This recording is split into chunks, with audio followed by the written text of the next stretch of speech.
Hello and welcome to the Postage Stamp, where we travel the world while staying in a corner. This is an audio-only podcast where you can imagine what happens as we speak of mundane experiences from around the world. Listen to it as you do your chores or as you fall asleep. It is a November evening and I'm in Singapore. I've had a busy few days working and I finally have the evening off and I decide to head to Gardens by the Bay. I take the MRT from Chinatown where I'm staying and get off at the Bayfront station. It isn't my first visit to the garden. I've been to the Flower Dome and the Cloud Forest earlier. This time, I don't plan to spend any money on tickets and I want to just walk through the free areas to kill some time. I make my way out of the station and after a short walk, I am next to a stream that flows near the garden. There is a walkway here and a lot of people walking about, clicking photos or just relaxing. I make my way to a suspension bridge that I need to cross to get into the garden. As I'm on the bridge, I turn around and look at the three buildings of the Marina Bay Sands Hotel towering over me. It is also slightly overcast and I hope it doesn't start raining. I enter the garden and ahead is the Super Tree Grove, a set of artificial towers resembling trees that illuminate at night. There's a ticket to enter the skyway here and so I head towards the Malay Garden on the left, which is free. There's a tiled roof structure called the Kampung House here and the garden is full of tropical trees that wouldn't look out of place in Kerala.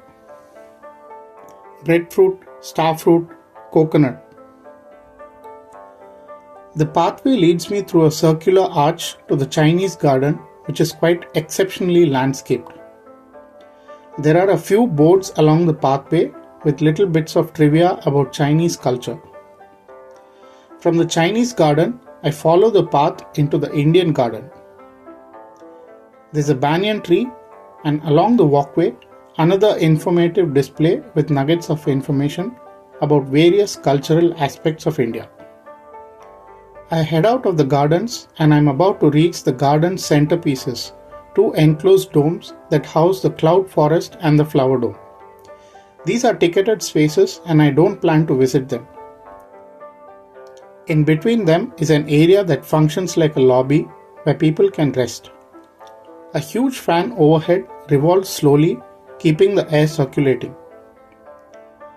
I notice a Shake Shack nearby. I have heard of the American fast food chain before, but I have never tried it out. Figuring this is a great time for a break, I head in and order a milkshake.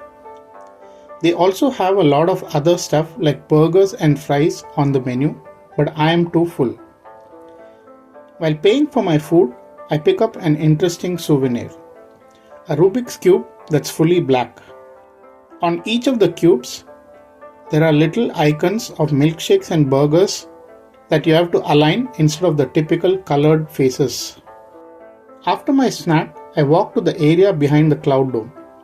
There's a road here where several people are cycling or walking. It is right next to the bay and I walk next to the water. I can spot the Singapore Flyer, a giant Ferris wheel across the water. I keep walking until I reach an enclosure.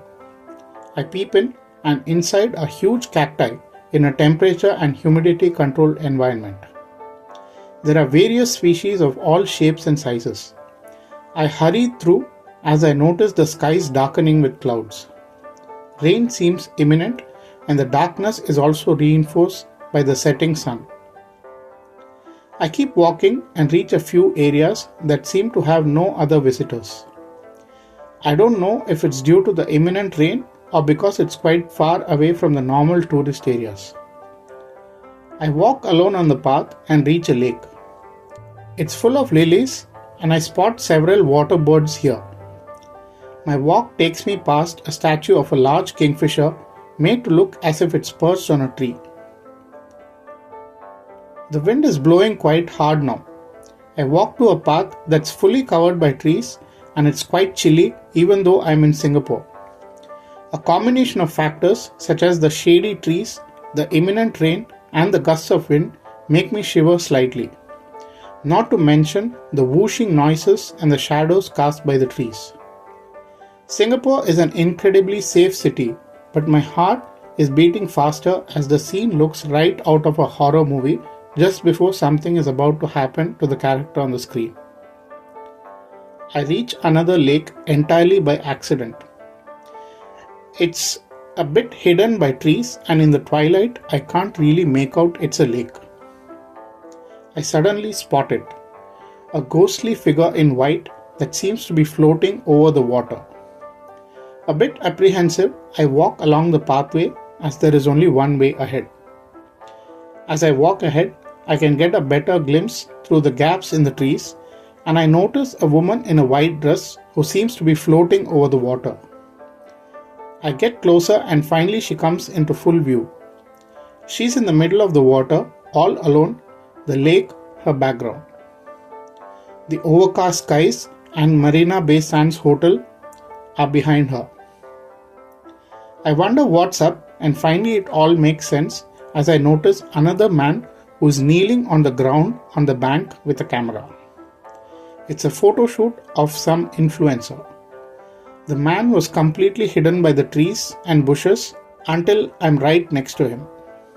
The woman was totally silent because she was posing for a picture. I realize she isn't floating, but rather she is perched on a rock and her flowy white dress has covered the rock. I take a minute to click a photo of the lake and the Marina Bay Sands Hotel in the background because the scene is definitely quite stunning. A scene in silver and black. The twilight hours and overcast sky have washed all the color away and it looks like a black and white photograph. I now start walking very fast, almost running, as the winds picked up further and I can feel a few drops of rain starting to fall. I have no intention of getting caught in the rain in the garden as there is no real shelter and I don't know how long I'll have to wait all alone in the dark. The next few minutes are a blur as I walk rapidly past a parking lot, some of those super trees, and some bushes that have been landscaped to look like animals. I finally reach the bridge I originally crossed as larger drops of rain start to fall. I reach a stairway that leads to a higher level. I assume it leads to the MRT station as I see a lot of people also trying to escape the rain heading up. I go up and reach a long walkway. It's pouring quite heavily now and I'm stuck in this little enclosed space with a bunch of other people. I need to cross the walkway to even know what's on the other side and to find an exit and on to the MRT station. I wait for about 10 minutes and the rain lets up slightly. I make a dash across the open walkway along with a few others to the building on the other side. It turns out I'm inside the Marina Bay Sands Hotel now, something I had never expected to happen in my life. The walkway passes through the hotel and is quite high up. As it's still raining outside, a large number of people have settled down on the floor on this walkway inside this grand hotel. I take a look around. On one side, I can see several floors of rooms for hotel guests. On the other side, I can look down into what looks like a restaurant. I'm so high up, I can't make out too many details. I settle down on the floor along with the others, resting my aching feet as I wait for the rain to subside. That brings an end to the latest episode of The Postage Stamp, where we travel the world while staying in a corner. Look forward to another mundane experience in another corner of the world in the next episode. Goodbye.